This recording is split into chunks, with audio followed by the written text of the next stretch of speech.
Assalamualaikum warahmatullahi wabarakatuh.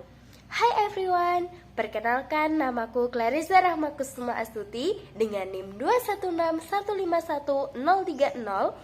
Aku adalah salah satu mahasiswi di Universitas Islam Negeri Raden Mas Said Surakarta, Prodi Tadris Bahasa Indonesia kelas 2B. Pada video kali ini, aku akan menceritakan kembali salah satu novel yang paling aku suka. Nah, sebelum masuk ke dalam cerita dari novel ini, aku ingin mengajak kalian tebak-tebakan mengenai novel apa yang akan aku ceritakan. Kalian cukup mencermati dari alasan-alasan yang akan aku jelaskan. Sudah siap? Let's go! Berikut alasan mengapa aku menyukai novel ini.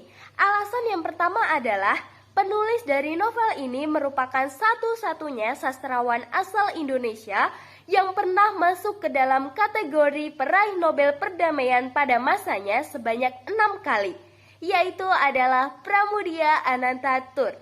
Alasan yang kedua adalah sampai tahun 2005, novel ini telah berhasil diterjemahkan dalam 33 bahasa di dunia, bahkan saat ini sudah berhasil dialihbahasakan sebanyak 40 bahasa di dunia. Sangat menarik bukan? Oke, lanjut. Alasan yang ketiga adalah sebagai salah satu bentuk penghargaan dan apresiasi dari karya ini, kemudian karya ini dilakukan berbagai pementasan drama teater, tepatnya di tahun 2006, yang kemudian digelar secara serentak di 12 kota besar di Indonesia. Semakin penasaran bukan novel apa yang akan saya ceritakan? Nah, di alasan yang keempat ini kalian sudah pasti bisa menebak. Alasannya yaitu novel ini sudah dialihwahanakan ke dalam bentuk layar lebar yang disutradarai oleh Hanung Bramantyo dan dibintangi oleh aktor terkenal yaitu Iqbal Ramadan dan Mawar Dejong. Sudah tahu dong apa novelnya? Iya benar, Bumi Manusia. Nah, selanjutnya kita akan masuk ke dalam cerita dari novel ini. Tonton sampai habis ya. Setting cerita pada novel ini adalah pada abad 20 atau sekitar tahun 1890 sampai 1918. Novel ini menjadi salah satu tetralogi buru yang ditulis oleh Pram. Novel Bumi Manusia menceritakan seorang tokoh yaitu Minke, anak pribumi berketurunan priayi yang dapat bersekolah di HBS. Ia mempunyai kepandaian yang luar biasa, pintar berargumen secara logis dan penuh kehormatan. Kemudian pada suatu hari, ia ditantang oleh sahabatnya yaitu Robert Surhoff, seorang Indo yang sangat rasis. Bisa dikatakan ia suka jahat terhadap orang lain. Ia menantang Minke untuk menaklukkan hati wanita yang konon lebih cantik dari Sri Ratu Belanda. Tantangan pun bersambut. Minke mau diajak ke rumah seorang pribumi simpanan Belanda bernama Nyai Antosoroh. Di rumah tersebutlah Minke bertemu dengan Annelies dan dia langsung jatuh cinta pada pandangan pertama. Menurutnya, keluarga Nyai Antosoroh alias Sanikem sangatlah unik.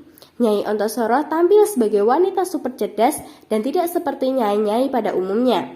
Anaknya Annelies juga unik, meski luar biasa cantik, ia tak mempunyai teman Indo dan totok karena berhenti bersekolah. Abangnya Robert Melema sangat mengesankan, meski yang ini kesannya negatif, tapi setidaknya Robert tak semengerikan Herman Melema atau ayah dari Annelies yang begitu jijik ada pribumi seperti Minke masuk ke dalam rumahnya, bahkan ia mengumpati Minke dengan sebutan monyet.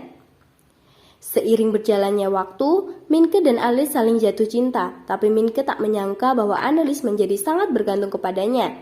Ia terus disurati agar kembali ke rumah Nyai untuk tinggal bersama. Sebenarnya Minke mau saja, akan tetapi apabila ia tinggal di rumah seorang nyai, membuatnya kena stigma buruk di masyarakat.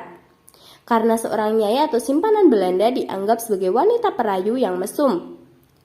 Kemudian, sebagai pribumi, Minke juga banyak dipuji karena mampu menulis bahasa Belanda dengan sangat baik. Pelan-pelan Minke juga mulai paham kenapa Annelies begitu bergantung kepadanya. Ternyata Annelies pernah diperkosa oleh abangnya sendiri dan traumanya membekas terus bertahun-tahun. Apalagi Annelies tak pernah menceritakan kejadian ini kecuali kepada Minke seorang.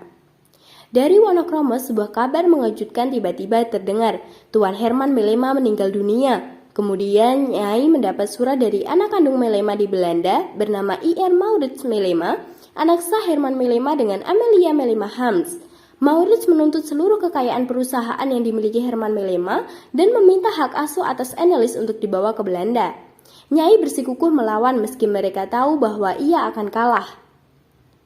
Pada saat kasus ini, seorang Minke ia memutuskan untuk menikah dengan Annelies agar Annelies tidak jadi dibawa ke Belanda. Namun usaha itu tetap sia-sia. Pengadilan tetap memutuskan bahwa Annelies dibawa ke Belanda dan juga seluruh harta atau perusahaan dari Herman Melema jatuh kepada Maurits. Tapi Nyai menghibur Minke bahwa mereka sudah mencoba melawan. Nah, itu tadi cerita dari novel Bumi Manusia karya Pramudia Anantatur. Nah, ada satu nih kalimat dari Nyai Ontosoroh yang sangat saya suka, yaitu kita sudah melawan sehormat-hormatnya. Jadi meskipun kita sudah berencana, tapi Tuhan memiliki kehendak lain yang lebih baik untuk kehidupan kita. Sekian dari saya, sampai jumpa. Wassalamualaikum warahmatullahi wabarakatuh.